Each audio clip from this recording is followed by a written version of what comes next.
Assalamualaikum warahmatullahi wabarakatuh. Perkenalkan, kami dari kelompok 3 ingin membawakan materi yang berjudul Self-Healing Concrete. Saya akan memperkenalkan anggota kelompok kami.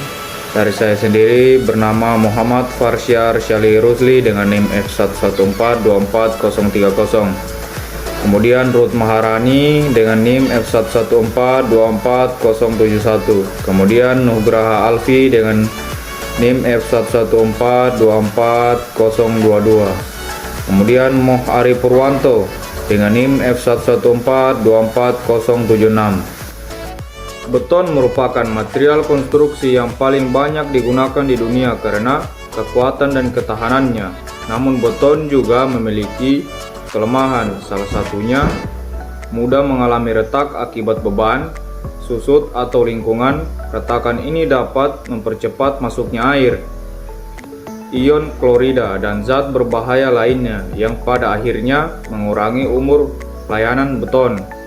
Untuk mengatasi masalah ini, para peneliti mengembangkan self-healing concrete atau beton sembuh sendiri, yaitu beton yang memiliki kemampuan memperbaiki retakan secara otomatis tanpa intervensi manusia. Kelemahan utama beton: mudah retak yang dapat mempercepat kerusakan dan menurunkan umur struktur. Untuk mengatasi masalah tersebut, maka dikembangkan self-healing concrete, yaitu beton sembuh sendiri dan mampu menutup retakannya secara mandiri melalui proses kimia atau biologis. Mekanisme penyembuhan self-healing concrete. 1. Penyembuhan alami terjadi karena sisa senyawa hidup. Mekanisme penyembuhan self-healing concrete. 1. Autogrowth healing atau penyembuhan alami terjadi karena sisa senyawa hidratasi semen seperti kalsium hidroksida bereaksi kembali dengan air yang masuk ke retakan, membentuk kristal kalsium karbonat yang menutupi celah. 2. Biologis healing atau bakteri. Beton dicampur dengan bakteri penghasil kalsium karbonat. Saat retakan muncul dan air masuk, bakteri akan aktif dan menghasilkan mineral yang menutupi retakan. Polimer.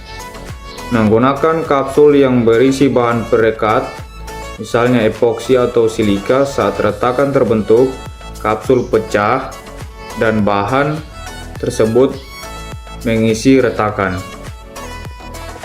Self-healing concrete biasa digunakan di infrastruktur seperti jalan dan jembatan atau gedung bertingkat.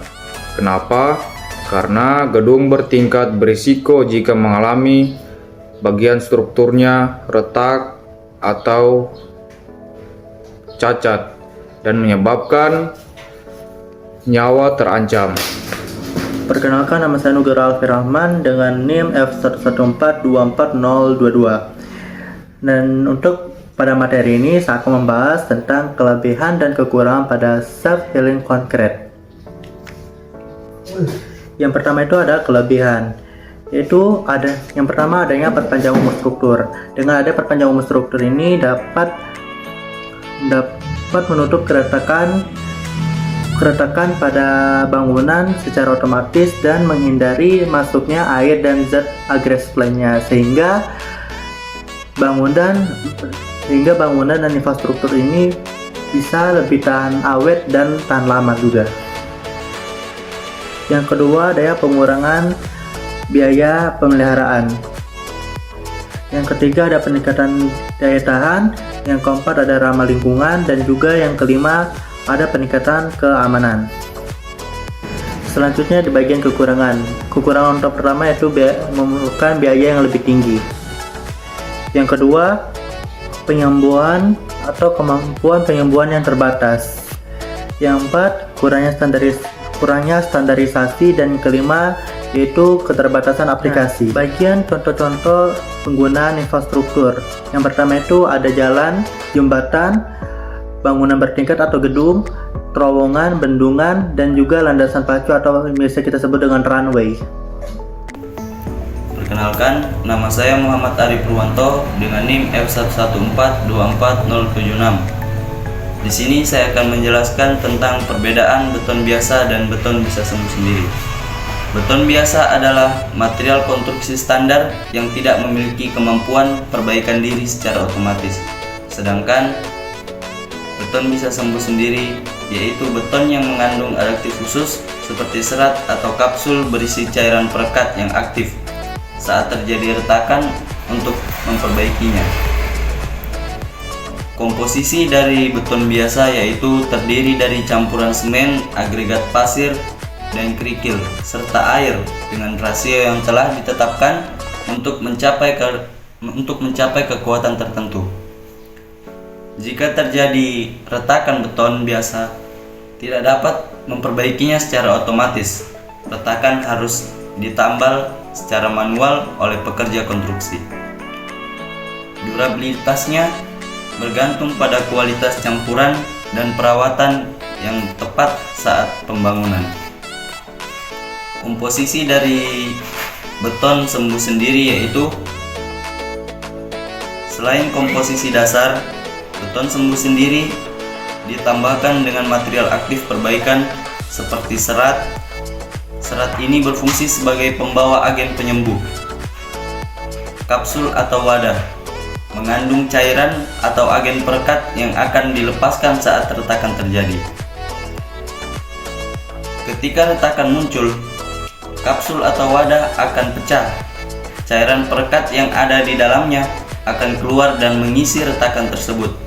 Cairan ini kemudian bereaksi dan mengeras, menutup retakan yang terjadi pada beton bisa sembuh. Assalamualaikum warahmatullahi wabarakatuh. Perkenalkan, nama saya Ruth Maharani dengan NIM F114244071. Baik, di sini saya akan menyimpulkan terkait self-healing concrete. Self-healing concrete adalah beton yang mampu memperbaiki retakan-retakan kecil secara otomatis tanpa bantuan manusia. Ada sedikit perbedaan antara beton biasa dan self-healing concrete, atau biasa disebut beton sembuh sendiri. Self-healing concrete dapat memperbaiki retakan di dalam secara mandiri menggunakan bakteri dan bahan kimia. Sedangkan beton biasa, ia rentan terhadap retakan yang mampu memperbaiki secara manual, tapi ia memakan banyak biaya. Ada beberapa contoh pengguna self-healing concrete. Yang pertama, jembatan dan terowongan. Yang kedua, jalan beton. Ketiga, bangunan bawah tanah. Dan yang terakhir, bendungan. So, self-healing concrete bukan hanya inovasi keren, tapi juga solusi masa depan untuk konstruksi. Self-healing concrete ia hemat biaya, ramah lingkungan, dan perawatan. Baik, sekian dari kesimpulan yang saya paparkan. Wassalamualaikum warahmatullahi wabarakatuh. Bye-bye.